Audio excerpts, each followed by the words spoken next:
The United States was founded on the principle that all men are created equal and are endowed by their Creator with certain inalienable rights.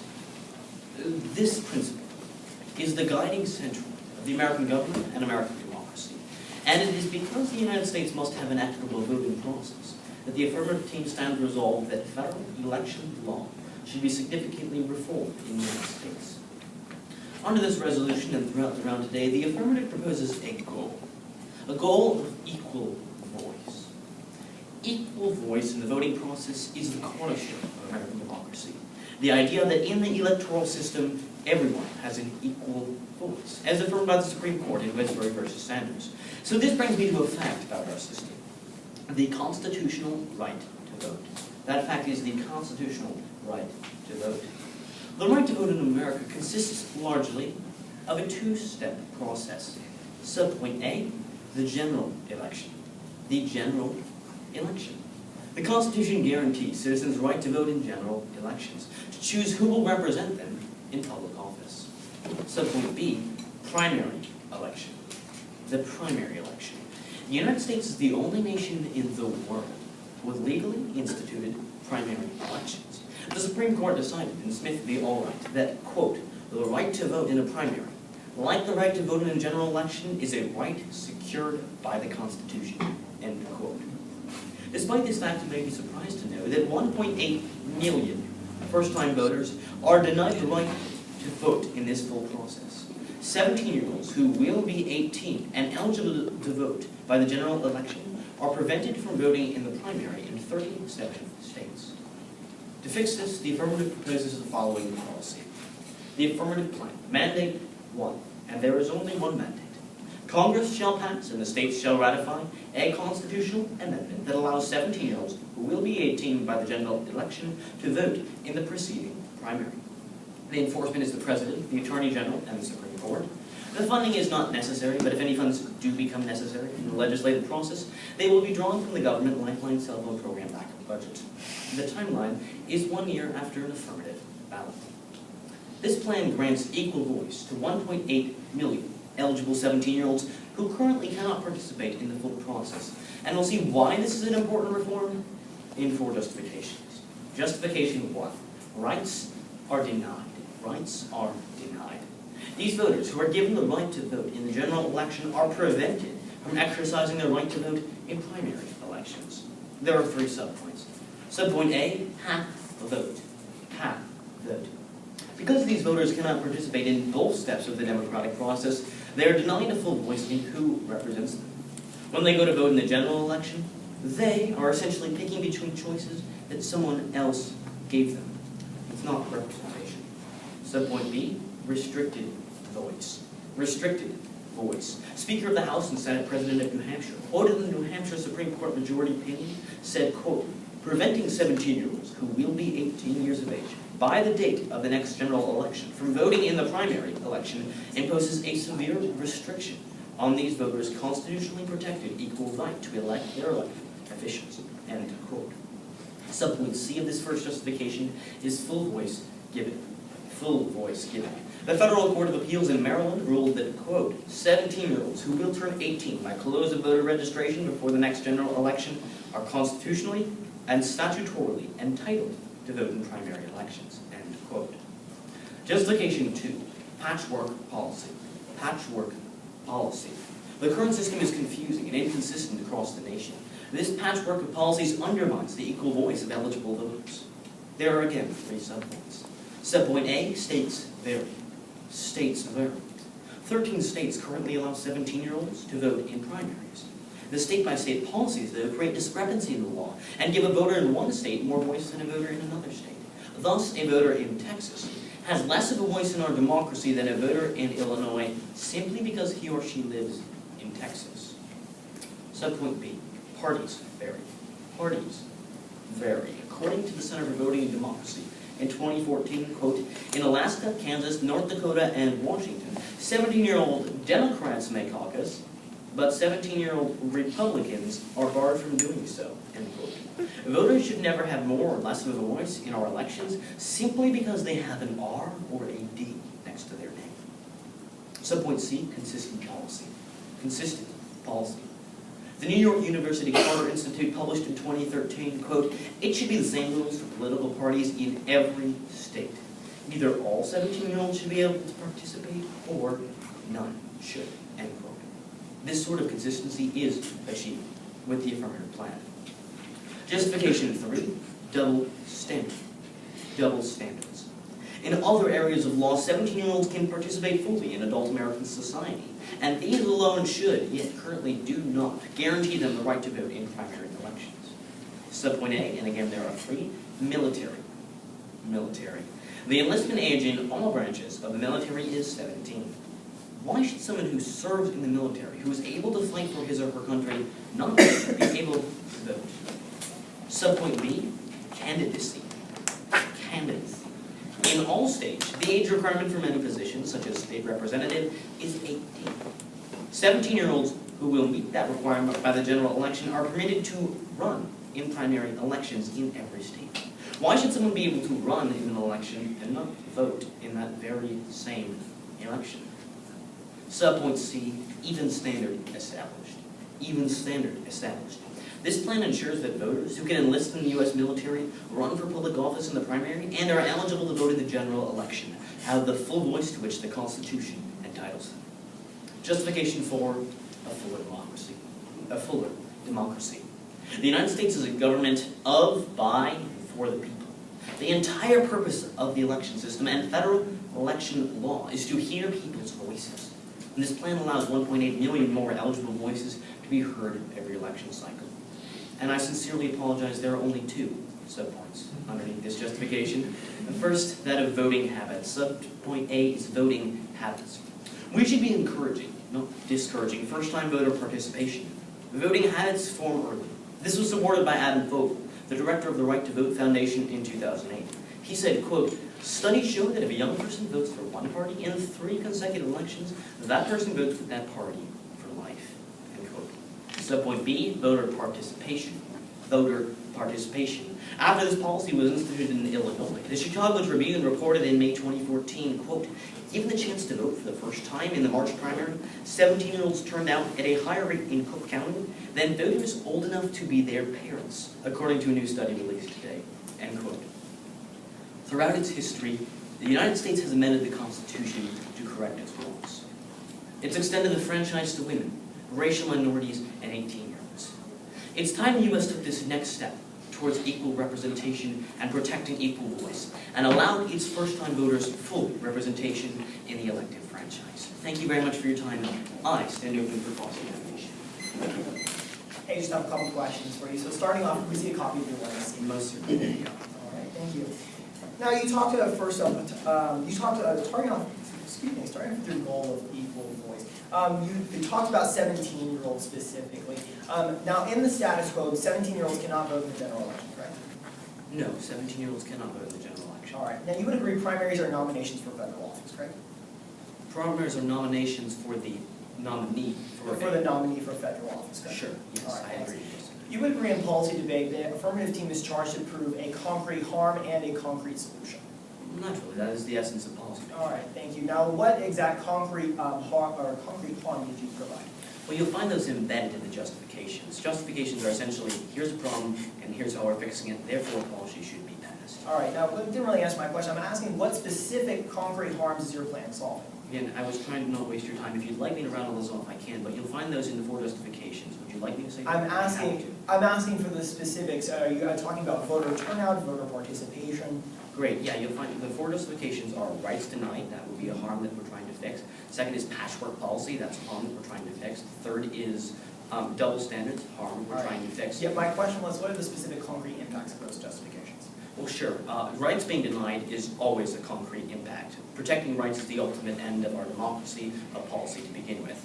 Do you want me to move on? We can talk about that. We'll talk about that in our speech. So now, did you provide any evidence that 17-year-olds would actually change how primaries or who the primaries actually nominate? I fundamentally disagree with you that we don't disenfranchise or enfranchise people because they change elections. No, that wasn't my question. I was asking, did you prove that primary outcomes would be changed under our... I can give you an example. Sarah Blair, less than an hour drive away from here, their election in the primary just a month ago was changed by 17-year-olds who were allowed to vote in her per state. By 17-year-olds. All right, now out of all the primaries, how many of them would have been changed because 17-year-olds? I can't give you an accurate number again, and again, I fundamentally disagree with disenfranchising or enfranchising people because they're whether or not they're going to change elections. All right, but you would agree that for the affirmative team must prove that there's actually going to be change because of their plan, correct? We have to prove that we are going to be changing the law, yes. But you would agree that that change in law has to provide substantial change in how the policy works? Sure, it has to be right or wrong, that's more how I would try to phrase it. Thank you. You would agree that state rights are important?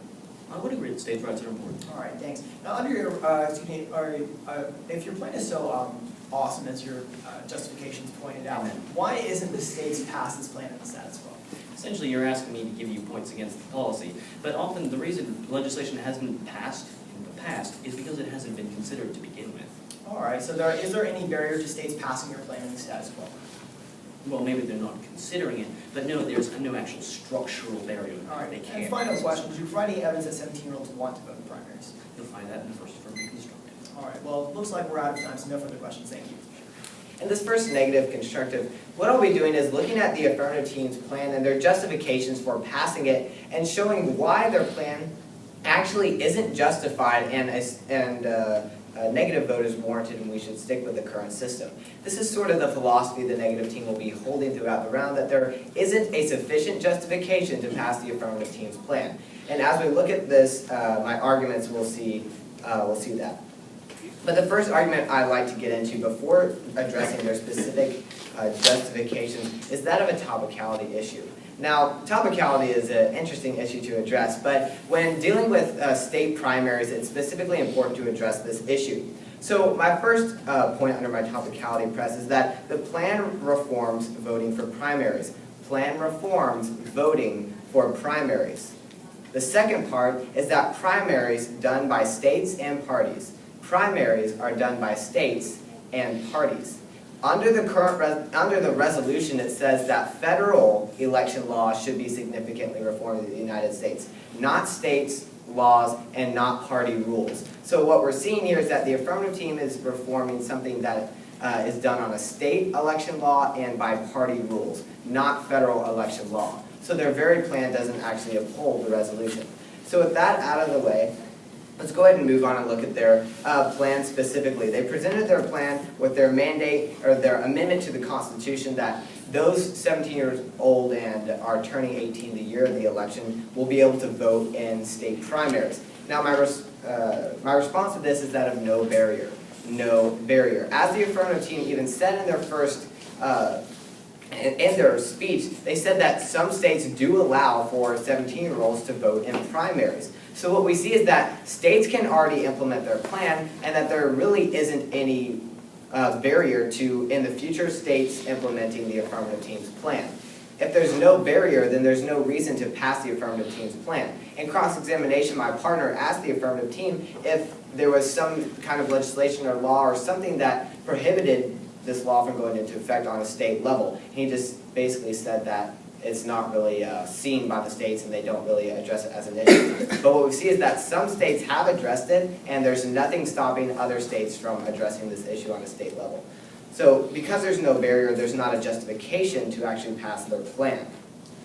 So with that said, let's go ahead and look at their first justification, that is rights are denied. My response to this is that rights are not denied. Rights are not denied. Even said by the affirmative team in their speech, some states do allow for 17-year-olds to vote in primaries. This is from fairvote.org, Access June 2014. It says, quote, 17-year-olds can vote in primaries and caucuses in half of the United States. States include Alaska, Connecticut, Hawaii, Illinois, Indiana, Iowa, Kansas, Kentucky, Maine, Maryland, Minnesota, Mississippi, Nebraska, Nevada, North Dakota, Ohio, Oregon, Virginia, Vermont, and Washington.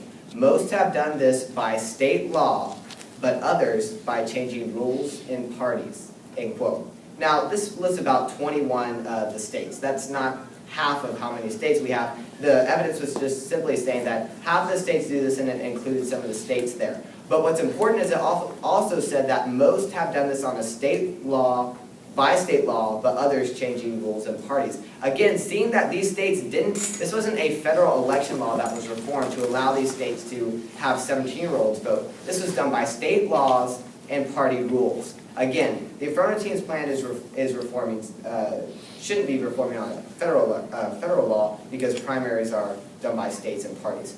So with that said, let's look at their second justification of that of patchwork policy.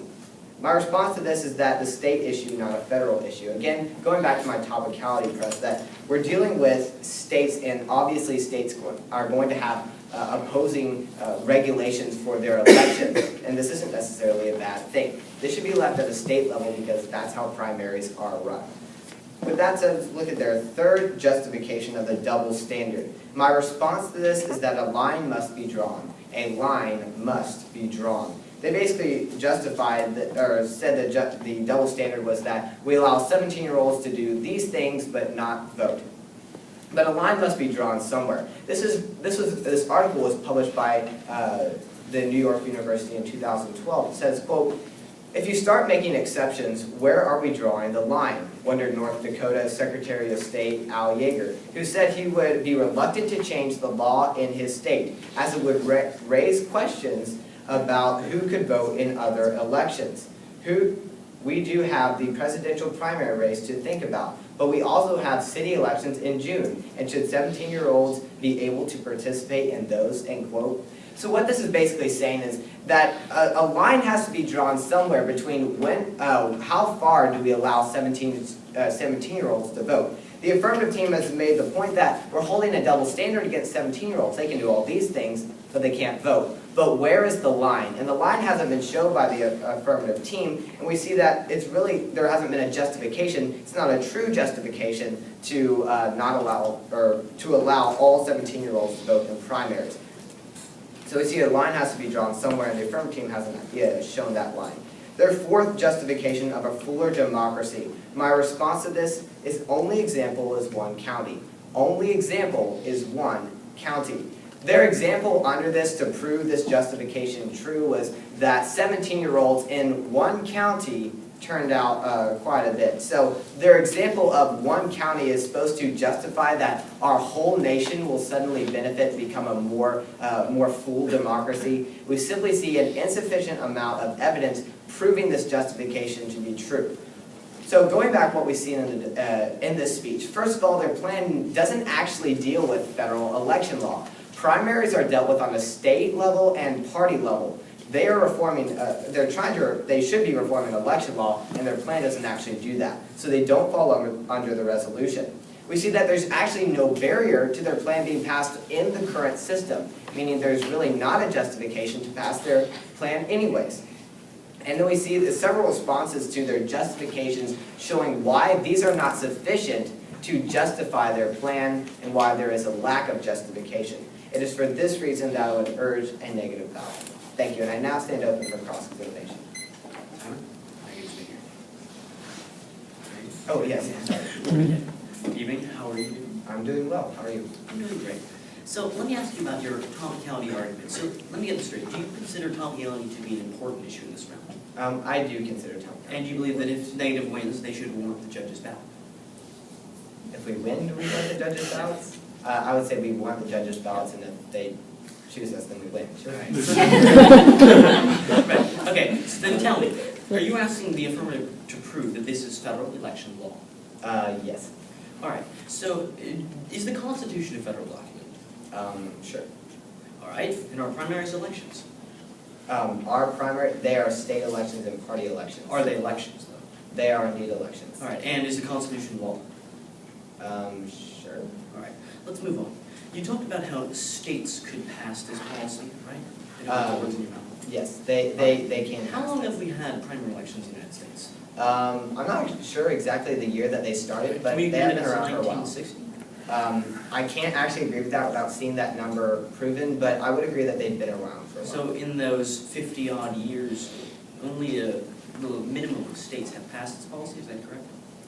Sure. Throughout however long the existence of primaries, only a few states, or about 20 or half the states. So let's talk about that actually. With regard to the 20 states, you said that the rights are not being denied because the states have it, right? Yes, and they have the ability to continue passing those. So if the rights aren't denied because states have it, is it your contention that rights are denied where the states don't have it? What I'm basically saying is that those states do not deny those rights based on your contention of denying rights to 17-year-olds. So you'd agree that the other states do? Well, in context to my other arguments, I said the line has to be drawn somewhere and it's not necessarily bad. Right, let's So- talk about okay. that line. Could I see the piece of evidence you read underneath that line? Sure, it's, Thank you very much. Now, let's talk about the line. You're asking us to draw a connection between why military or why candidates say regardless of the vote. sure. All right, so then can we agree that the 26th Amendment lowered the voting age to 18? I am aware that the. And are you aware that one of the major impetuses behind that policy was the fact that 18-year-olds could serve in the military? I wasn't actually aware of that, and I haven't seen that in the. All right, and could you tell me, when the United States was first founded, what was the minimum voting age? I believe it was 21. And can we agree that that was because that was the minimum age for candidacy? I actually don't know that for a fact. You but, disagree with that?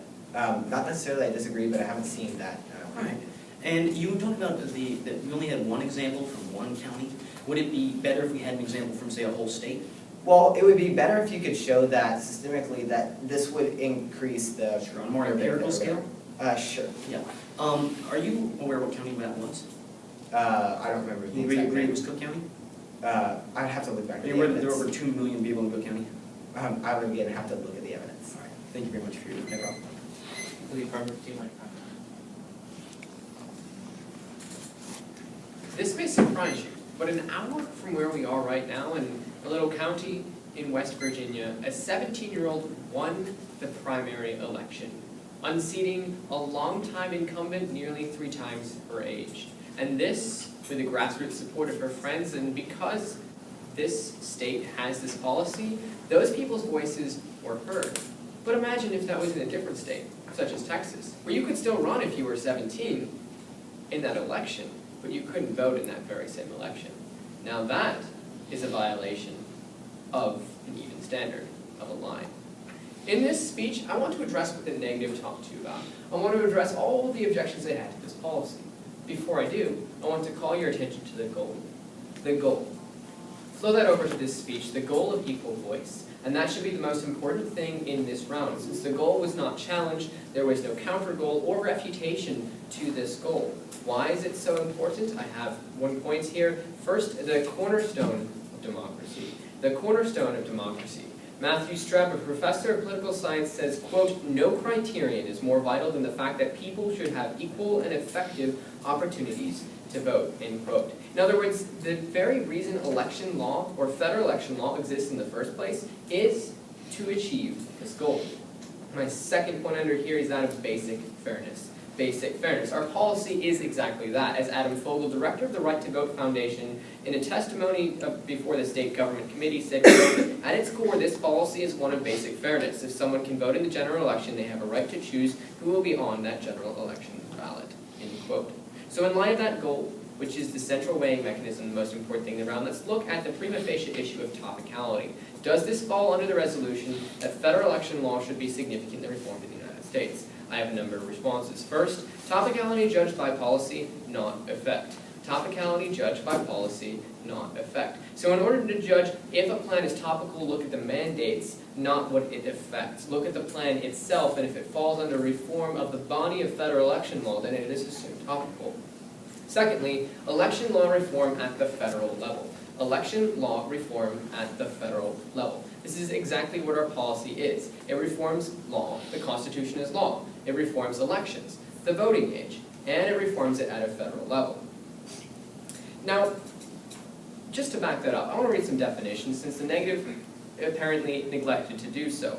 Election law is defined as at the Oklahoma City University Law School as, quote, "Election law is the body of law that controls how voters choose a candidate. This includes all of the statutes, regulations, and case law covering who can run for office, who can vote, why, where and why elections are held," end quote. Especially, I point your attention to who can vote. Federal is defined as, quote, pertaining to a union of states under a central government distinct from the individual governments of the separate states, or of or relating to the central government of a federation. End quote. Federal means it's at the national level. That's exactly what this is. But my third response is that federal law disagrees. Federal law disagrees. In fact, primary election is defined in federal statute 11 CFR 100.2, Title 11, Federal Elections, Chapter 1, Federal Election Commission, Subchapter A. I won't go on to read the entire classification, but if the negative would like to see this, I have it here and can provide it for them. Let's look at the significant argument of no barrier. No barrier. And basically what they said is, what's stopping your plan from being passed? I have two responses. First, a non-issue. A non-issue. What they're saying is, there needs to be something stopping your plan, or else we shouldn't pass it.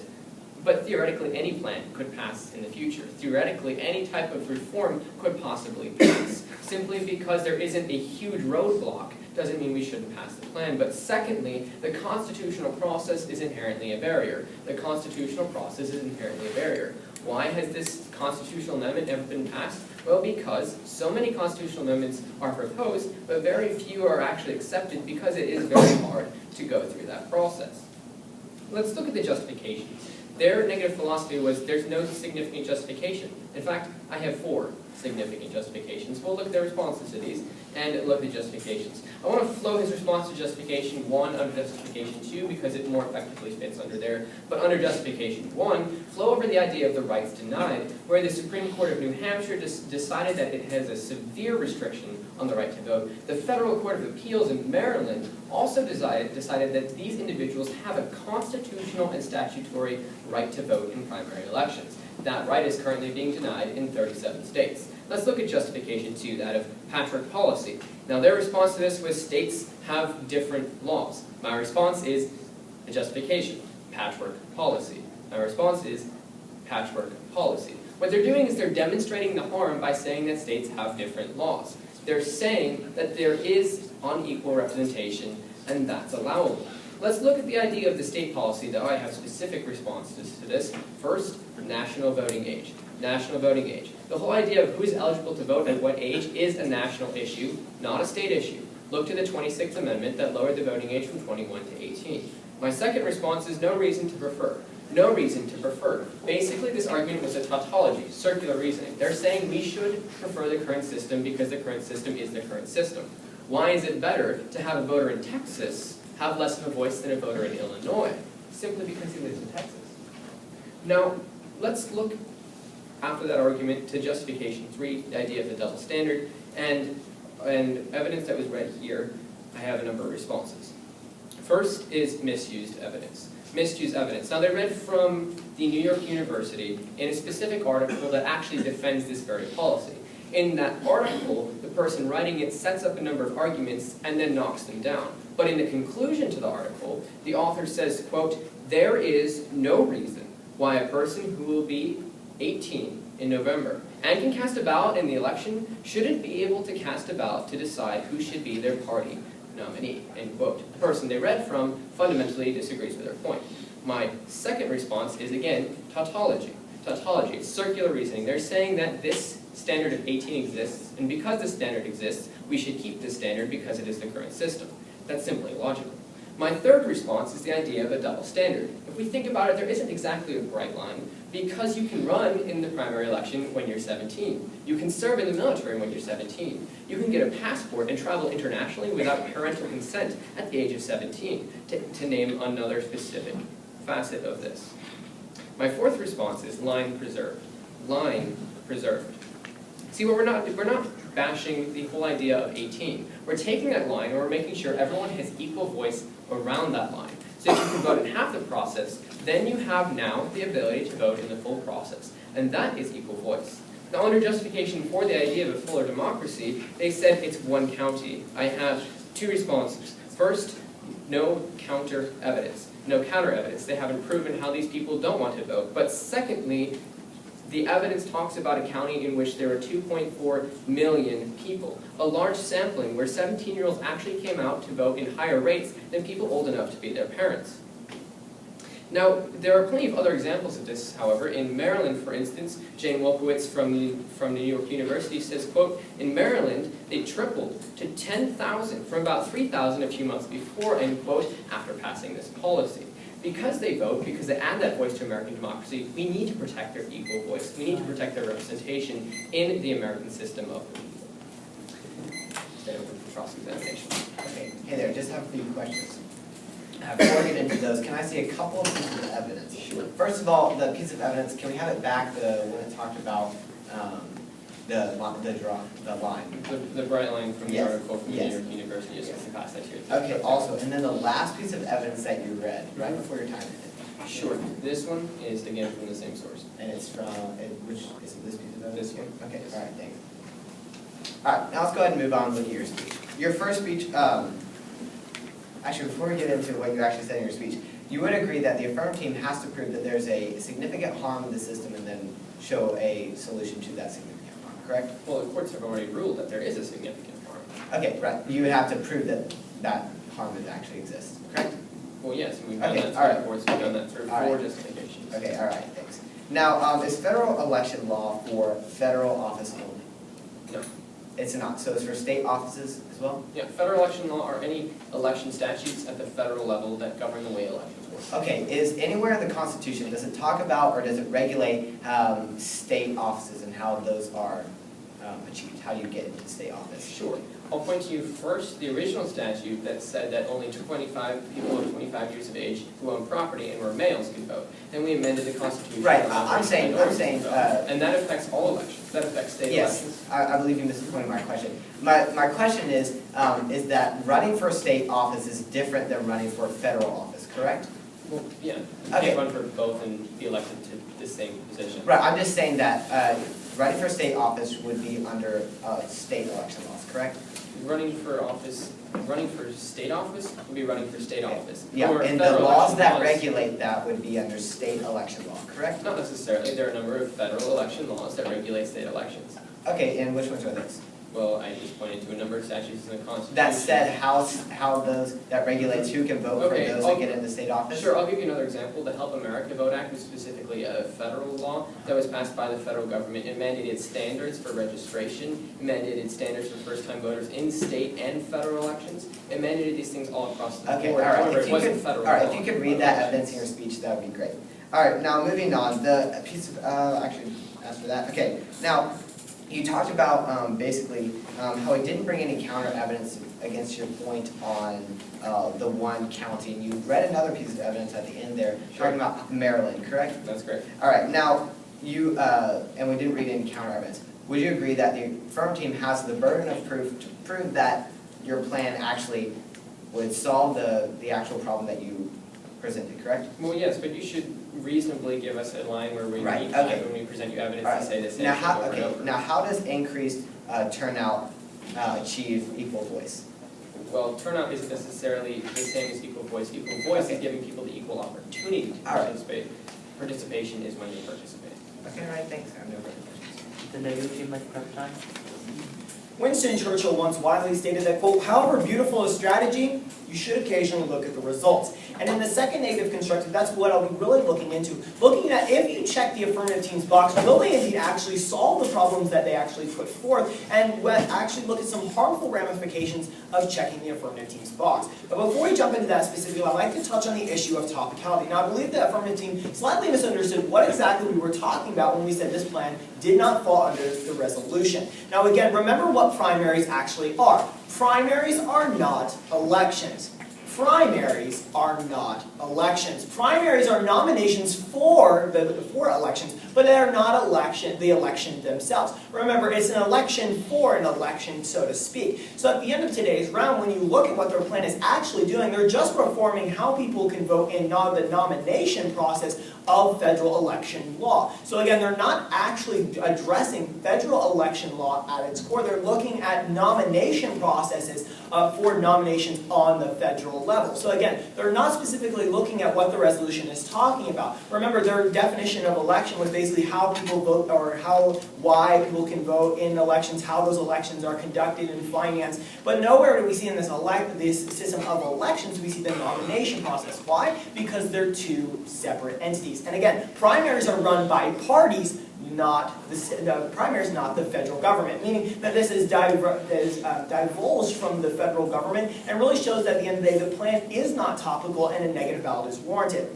Now, before I jump into the solvency and disadvantage, I'd like to set up two framework points, just to understand what exactly we're going to be going over here. The first of these two framework points is that policy needs concrete harms and solvency. Policy needs concrete harms and solvency, and we kind of agree on this on cross-examination, but they have to prove to you, Judge, that there is a concrete harm that's actually going on, that voters are being disenfranchised, that they're not being able to get their full voice, and not only that, but they are actually going to fix the harm and make the system better.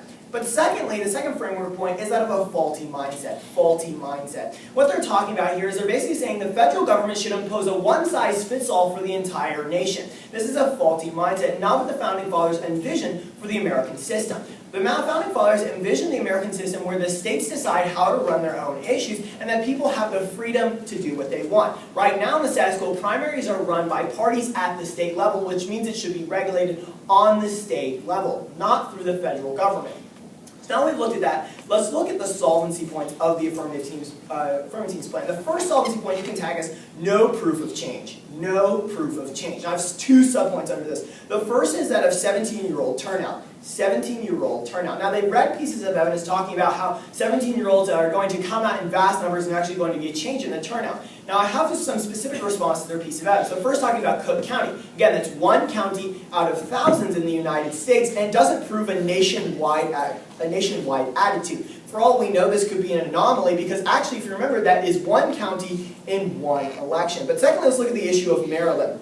Let's actually read what this piece of evidence actually says. It says, quote, publicity surrounding the case also ended up more than tripling the number of 17-year-olds.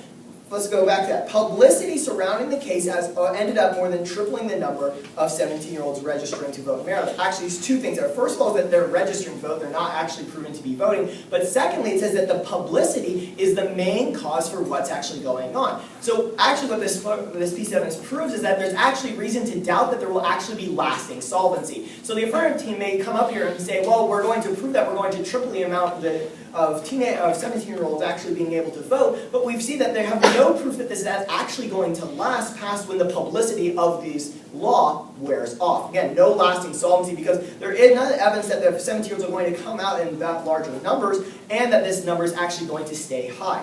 Secondly, is that 17-year-olds will not change primary results. 17-year-olds will not change primary results. We haven't really seen any evidence from the affirmative team on that 17-year-olds voting will actually change primary outcomes. Now, why is this important? It's important because if 17-year-olds don't change the primary results, then their justifications simply fall apart.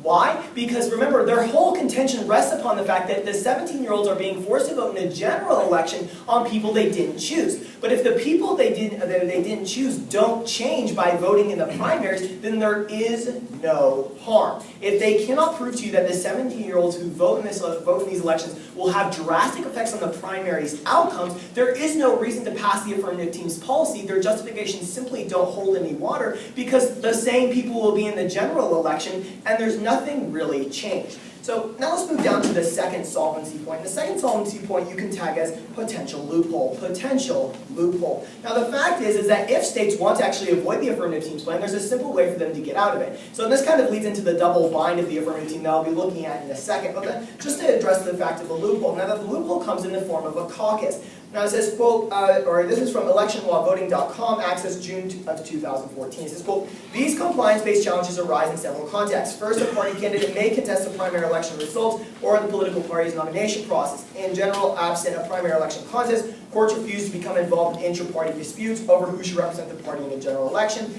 if the party uses a conventional or caucus permitted by state law to select its nominee. And it goes on to, again, discuss the specific codified laws of the caucus. But the point here I'd like you to draw from this piece is that caucuses are run specifically by states, which means that they can just go around the issue of primaries and just have caucuses, such as in this case of Iowa, instead of having primaries. So there's a potential loophole, and this leads to the double bind of the affirmative. First off is that if states don't want the laws, they are able to find a way around it. And then secondly, that leads to the disadvantage of the affirmative team's plan, that of a loss of states' rights. Loss of states' rights. Again, going back to the fact that it's a faulty mindset of the affirmative team that we should just impose a one-size-fits-all because this plan simply should be passed. Again, that's not how the Founding Fathers envisioned it. They envisioned a state running their own elections, their own ideas, becoming laboratories of innovation. As Michael S. Grieve said on March of 2001, says, quote, a state-based process facilitates gradualism and therefore feedback and institutional learning. State-based policy innovation also facilitates adaptation to local needs, circumstances, and preferences. So what this is saying is that it's actually better if these things are decided on a state level because states can tailor it to specific needs. So not only do we have the fact that this law is being a one-size-fits-all imposed upon the states, but secondly, that we have a loss of states' rights. And at the end of the day, this only harms the system as a whole and harms the original intent of what states were supposed to be. Laboratories of innovation where states could decide how they run their own elections. So again, what we see here is that if the states do want the affirmative team's plan, there is no reason for you to check the affirmative team's box. They have to prove to you that there is actually a structural barrier that blocks the affirmative team's plan from being passed. Because if their plan is so great, then this should be passed in the status quo. But secondly, looking at the fact that if states don't want the plan, then you have several harmful ramifications, including basically evasion of having primaries, or you have a loss of states' rights. So again, whether states want the plan or whether they don't want the plan, you should vote negative. So let's take a quick look back at what I've talked about. First of all, is that primaries are run by parties and states, not federal election law. Secondly, that policy needs concrete harms and solvency. As we saw in solvency, they have not proven to you that there will actually be a change. And then finally, if states want the plan, you should check negative. If they don't want the plan, you should also still check negative. So for all these reasons, I would urge you to check negative. Thank you. About the things you said in your speech. Sure. Now, first of all, I want to address your loophole solvency of the whole caucus issue. Can you actually read Section 1 of our mandate? You talk about a constitutional amendment that this part that says Section 1. The right of citizens of the United States who shall be turned 18 years of age by the representative general election to vote in the preceding primary election or caucuses shall not be denied or abridged by the United States. All right, so the mandate includes caucuses, does it not? Sure. All right. Now, I want to look at your argument of how they won't change primaries, they won't change the elections. Let's take a small group of American citizens. Would you agree that there are Fiji nationals living in the United States? Sure. Okay. Would you agree that, or hypothetical, that these people are citizens? I'm sorry? That they became citizens and now Oh, these Fiji nationals became citizens? Sure. Okay, yeah. All right. So let's say there's maybe 1,000 or so. They don't actually change an election. Just because they don't change an election, would that be a reason to disenfranchise them? No, again, we're going back to what you even agreed that your policy was. Right, but would that be a reason to disenfranchise them just because they wouldn't change an election? Obviously, there have to be more reasons. All right, would you agree that actually a lot of elections are decided by close margins, 150, 20 votes, 1 vote, sometimes it comes down to? Sure, but you haven't proven that these 17-year-olds will actually vote in ways to change the Well, primaries. actually, Again, right, not okay. the elections. You're talking about primaries. Okay, about that specifically, what evidence would suffice to prove that they come out and vote? Because in one county of 2.4 million people, they were the highest demographic. In Maryland, the amount of, the rate of them registering tripled. What would suffice for the negative to prove this? Well, you would have to show us more than pieces of evidence that clearly state that, one, the publicity was the reason why the amount tripled, and secondly, more than just one county in the entire United States. Again, you're you want looking a at nationwide study? Sure, yeah. Would you agree that 37 states don't do this? Again, that's probably the problem of your plan. You Okay. cannot prove to the judges that your plan would All right. actually work. Sure. And therefore, it should not be. I want to look at your topicality. You said primary elections, or do you believe primary elections are not elections? Primaries are nominations for elections. It's an election for an election, so to speak. Okay, so it is an election. Again, that's a figure of speech, an election Okay, for an did election. you It's a provide- nomination right, process. Did you provide a definition of election? I was actually using yours. Okay, the definition of election law, would you agree that that definition included who can vote generally? Remember, you're talking about federal Okay, elections. Sure, but do people vote in primaries? Sure. Okay. They vote for nominations. Yeah, I understand. But I want to move on to your other argument about states. And you said that states should decide the voting qualifications. Would you That's agree that this was originally set in the Constitution, the voting qualifications? The voting qualifications? Yes. Sure, Okay, and then the 14th Amendment gave racial minorities the right to vote? sure, And then the 19th Amendment gave women the right to vote? sure, And then another amendment outlawed the poll tax? sure. And then would you agree that we also lowered the voting age at the federal level from 21 to 18? Sure. Is this a good amendment? I'm sorry, you asking if it's a good amendment? Yeah, was this a good policy to pass? Again, that's not what we're debating here today. We're debating whether 17-year-olds can vote in primaries, not whether 8 to 17-year-olds can vote in general elections. Reforming federal law, and then it affects elections, then they are under the resolution of reforming federal election law. But what we'll actually look at is the definition that they use for federal election law, and then what their plan actually does, and see why their plan is not topical in the debate round. And then we'll go on and look at a couple of other points, summing up my partner's last arguments, and then responding to what the affirmative team said in their second affirmative constructive. But first of all, clarify the topicality argument. The affirmative team basically responded by saying that you shouldn't judge a policy, by its effects. Basically, as long whatever it affects, that's not what you should judge its topicality by. You should judge its topicality by what the policy actually is. So let's look at what the policy actually is. Their mandates are changing who can vote in primary elections.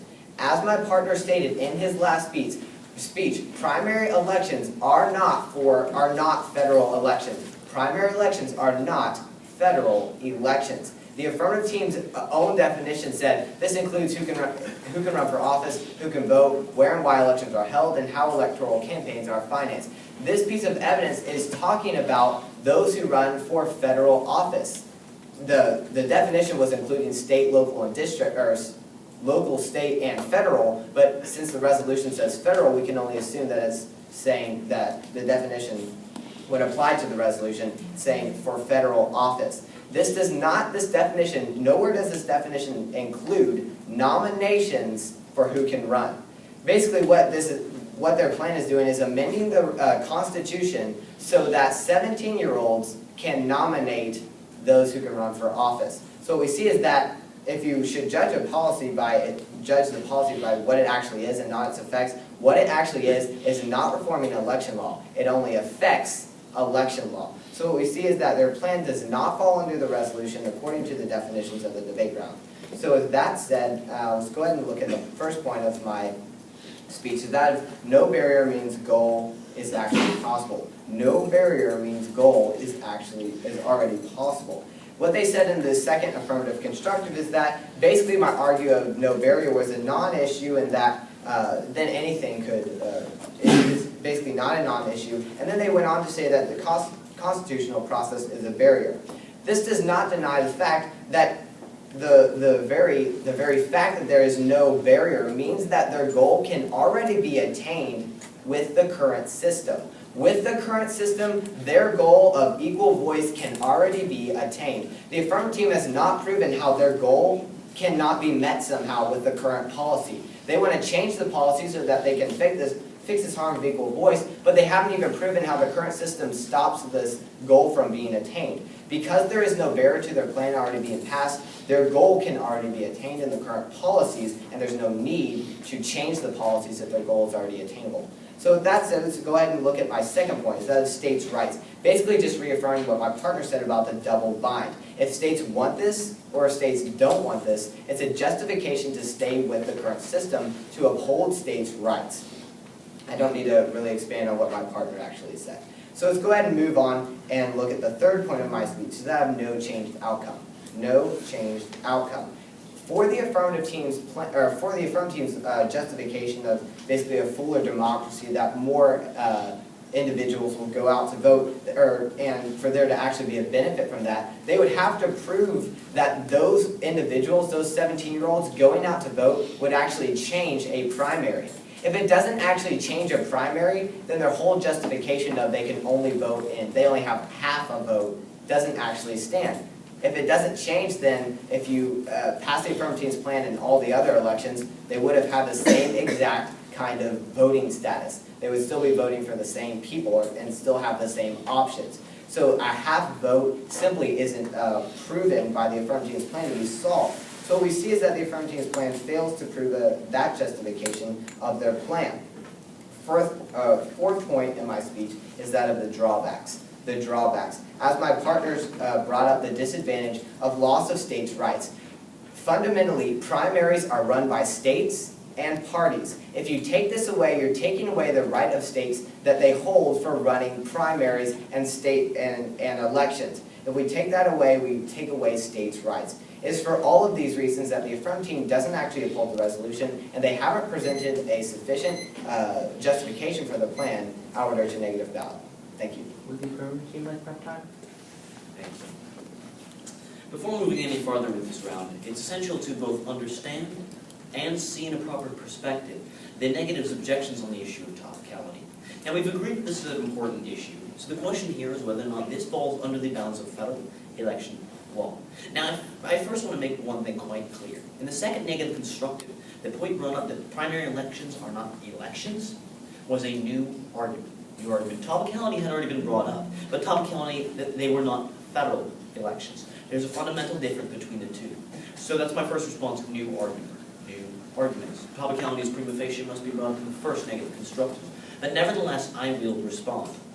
My second response to that first topicality press is that primaries are elections. Primaries are elections. And this is according to U.S. Code of Federal Regulations. And it says, quote, a primary election is an election which meets one of the following conditions. And then it goes on to give a number of conditions that create what a primary election is. But what I'll direct your attention to is that it specifically says that primary elections are elections. So this is patently untrue. The second on the issue of it's not being federal elections, I have three responses all falling under one header. The nature of the policy. The nature of the policy. See, what they commonly in debate, and I'm sure you as an alumnus or parent will understand this, is that the affirmative is not allowed to justify their plan because it affects something. That's called affects topicality, and that's not legitimate. The affirmative is not allowed to justify their plan because it affects something. What the affirmative has to do is prove that their plan is that thing. By the same standard, the negative isn't allowed to prove that it's not topical because it affects something else. It's about what the policy itself is. So I have 3 points under this. First, federal. In cross-examination, the first negative speaker agreed. The Constitution is a federal document. The federal Constitution is federal law. Second, that these are elections. Undoubtedly, these are elections, and this ties into the previous topicality point, which is also an argument, I'll remind you. And the third one is that of law. The Constitution is undoubtedly law. It calls itself the supreme law of the land. Moving on to these framework arguments, these both fall under later arguments, so I'll address them in tandem with those. Solvency. No proof that they'll vote and no proof that they'll change election. With regard to no proof, both of these actually, I disagree not just as a debater, but as an American. My first response to this is a dangerous mindset. A dangerous mindset. We do not enfranchise or disenfranchise people because they change elections, or whether or not they'll all turn out to vote, whether or not maybe they'll turn out in a small percentage. We disenfranchise or enfranchise people because it is right or it is wrong. So it's essentially smoke and mirrors, distracting from the centroid of this policy. My second response is anecdotal evidence. My partner presented the example of Sarah Blair, who won on a small margin that was pulled by those who were 17-year-olds voting for her. So we have example of this for the negative. Also, the idea of there's no proof that they'll turn out in large numbers, my response to that is it's an unreasonable standard. It's an unreasonable standard. There's been no national study on this, so to ask us to prove it is unreasonable. But at the same time, we have provided them with anecdotal evidence. They haven't provided us with any counter-evidence. So right now, the proof lies on the side of the affirmative. Moving on to this potential loophole of cross-ex, I think this was covered in, potential loophole of caucuses. This was covered in cross-examination when my partner pointed out that this is covered by the affirmative mandate. With regard to the disadvantage of states' rights, supposedly this is a trampling on them, my first response is constitutional amendment. Constitutional amendment. And this falls under the concept of academic fiat. That is, debaters, what we're saying is, if this agency passed this policy, would it be a good idea? Well, if the agency that passes constitutional amendments, the federal government and then the states, passed a policy, states' rights would not be trampled at all. States have a say in that process. But my second response is historical precedent. historical precedent. The 26th Amendment was passed with flying colors, and it did the exact same thing. Lowered the voting age regardless of what parties or states wanted. Because that's what parties and states did want. But further, what that demonstrates is that there wasn't a huge uproar. It wasn't as states' rights suddenly vanished and our political system fragmented. On the issue of inherent barrier, which is the only other argument left, I want to point out two things. One, now, and two, forever. Those are my two responses. One, now. If you vote affirmative, you get this policy now. If you vote negative, you have no guarantee that it will ever happen. Forever is the other response. Because with constitutional amendment, this is a permanent statute. Very hard to repeal, which means that it is, unlike state laws, a very fixed statute. Something that will protect rights for decades to come, or perhaps forever. Because rights are something that are not held on situational, but rather on principle.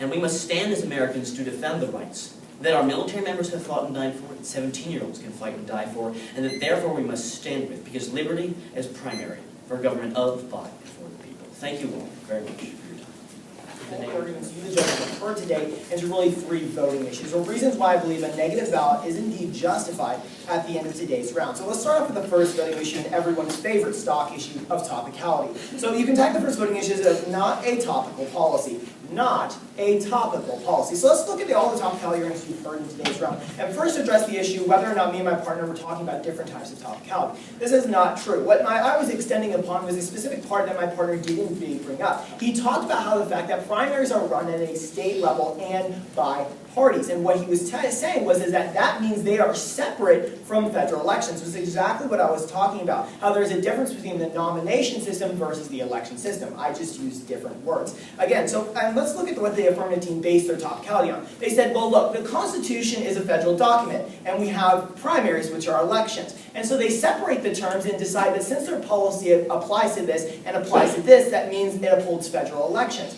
This is absolutely false. This is loose topicality. They have to look at the term as a whole. Federal elections. Well, a federal election is an election for the specific office. They can't just claim that because they change something that's federal and change something that's an election, they are now topical. It would be like basically making a constitutional amendment and then maybe changing the election of how companies elect board members and then saying, we changed federal elections. It uses the same exact standards of that kind of drawing. We really see at the end of the day, they're not using the whole term of federal elections. Federal elections are the elections for those federal offices. Primaries are not federal elections because they are nominations for the election. Again, there is a difference between primaries and federal elections. Also, the fact is gone unaddressed the fact that primaries are run by parties and not the government. So now let's move down to the second voting issue, and that is of no proof of change. No proof of change. Now they basically were first starting off talking about how they have not proven that 17-year-olds can come out to vote. They basically said that they basically agreed in their own argumentation that they couldn't prove to you, Judge, that there would actually be a change in turnout. And they also dropped my response to their evidence, talking about how the Maryland evidence specifically cited the reason why there was such a huge massive turnout was because of the publicity. Again, going back to that, we see that evidence does not stand in today's round because it just shows that it does not prove lasting solvency. It proves that after the initial buzz of publicity dies down, we can only expect the turnout of 17-year-olds to drop down low to whatever level. And second, they talked about the dangerous mindset, and said that basically we can't allow us to disenfranchise people. And I'd like to point out a couple things. First of all is that they agreed they had to prove a concrete harm and solution. Had to prove a concrete harm and solution, going back to that framework point.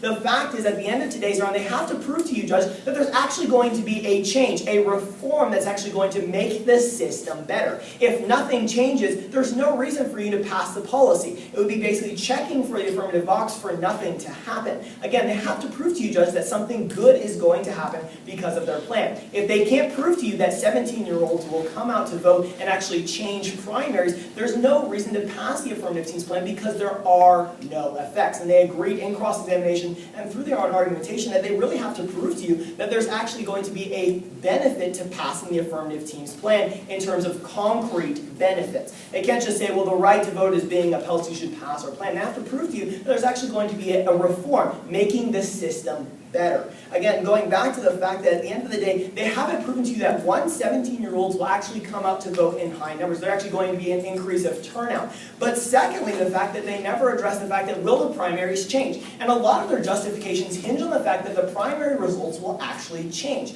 Why? Because if the primary results have to change, remember what they said. They said it's only a half vote because the people in the general election, they didn't get to choose. But if the same people are in the general election as in the primary elections, then there is no justification to actually change anything because the same people are in the general election. There is no justification, no proof of actual change. And if there's no proof of change, there's no proof that there's an actual benefit. If there's no proof of an actual benefit, you should vote negative, not affirmative, because the affirmative must prove to you concrete harms and concrete solvency.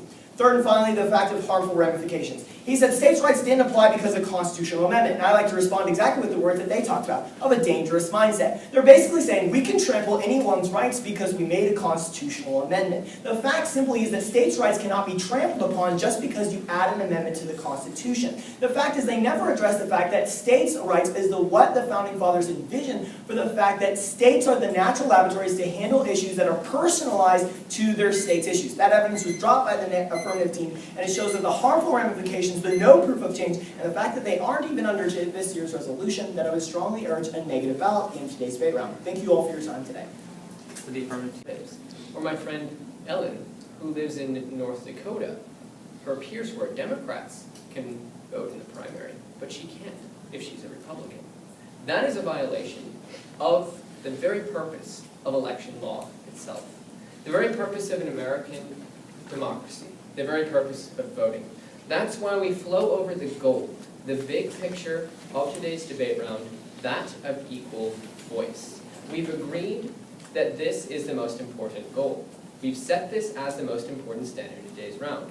Secondly, as we've read from professors of political science, this is the most important measure, the most important end of federal election law. This is the whole reason this resolution exists. Rights are an impact. They are not just a means, they are an end. And it's the most important thing when considering reform of this measure. Let's look at a number of responses to things the negative has said before moving on to the voting issues for the affirmative. And I have a number of points of general response. First, national voting age is a matter of federal election law. National voting age is a matter of federal election law. Now under this, I want to look at a subpoint of grammar and look at the new interpretation that the negative has given in their last speech. What they're basically doing is they're misinterpreting the resolution. Let's take a different resolution. We should reform recent election law.